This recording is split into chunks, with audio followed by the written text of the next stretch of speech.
Brook Lynn tells Tracy almost everything about her baby, and Drew suspects he knows who drugged him.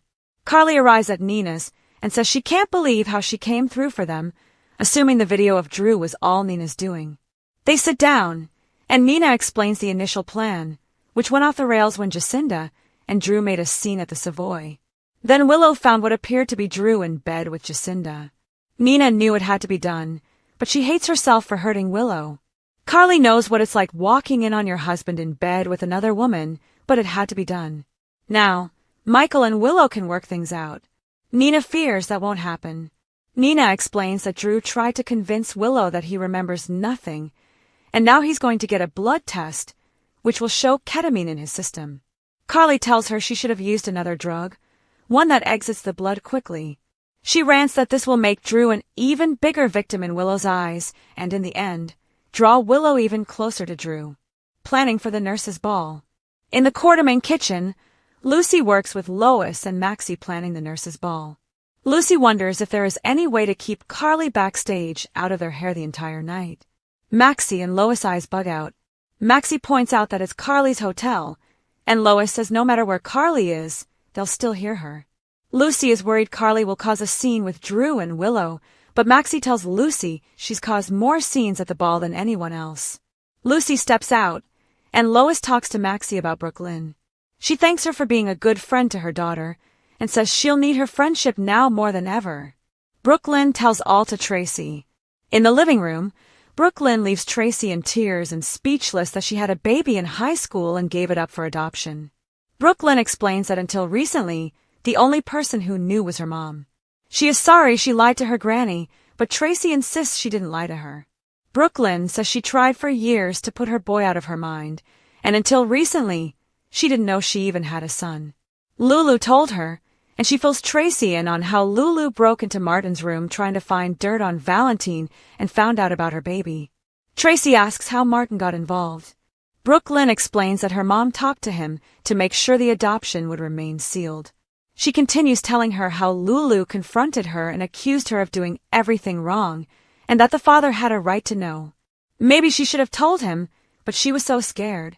Tracy tells her to stop second-guessing herself. She asks if giving the child up is what she wanted to do. Does she regret her choice?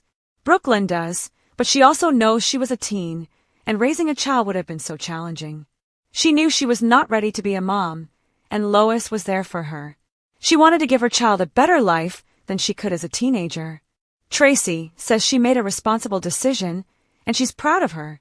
Brook Lynn turned to her mom, who turned to her own mother for support, which she recently found out.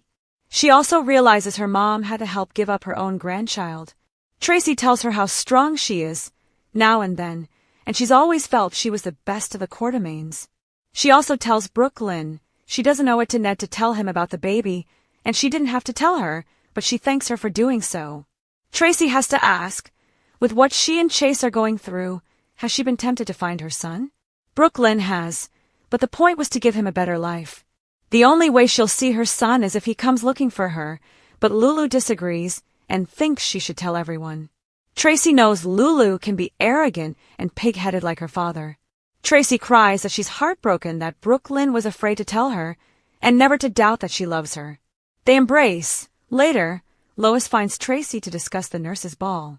Tracy only wants to talk about one thing and asks where her great-grandson is. Back in the kitchen, Brook Lynn is happy to see Maxie as she's been dealing with Quartermain insanity. Maxie asks if she can help.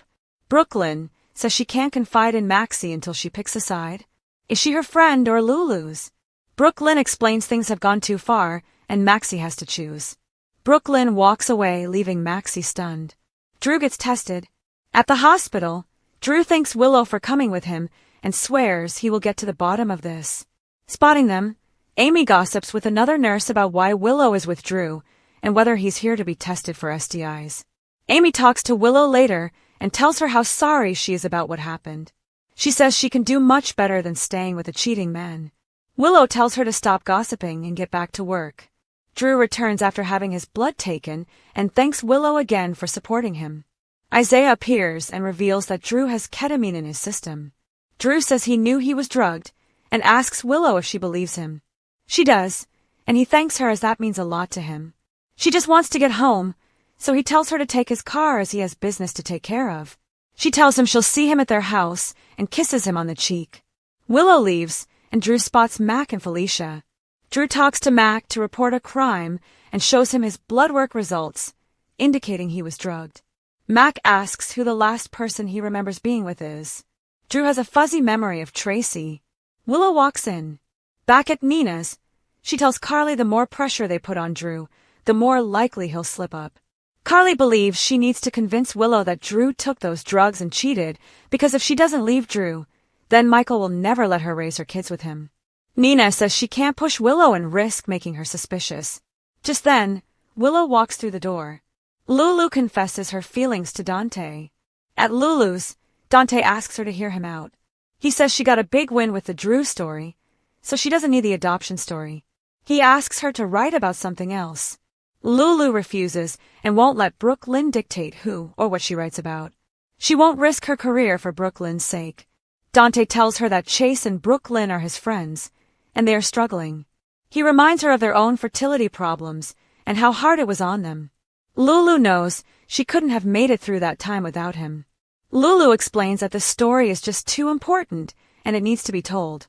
She asks why Brook Lynn's needs are more important than hers. She says Brook Lynn is no damsel in distress, and if Dante knew what she knew. He knows she's mad about the fling he and Bielku had that summer that he didn't tell her about, but this isn't about Brook Lynn. He believes it's about the fact that she's still in love with him. Lulu tries to deny it, but eventually admits it is true and asks who told him. Dante says it doesn't matter, and he shouldn't have said anything. She says he did, so talk.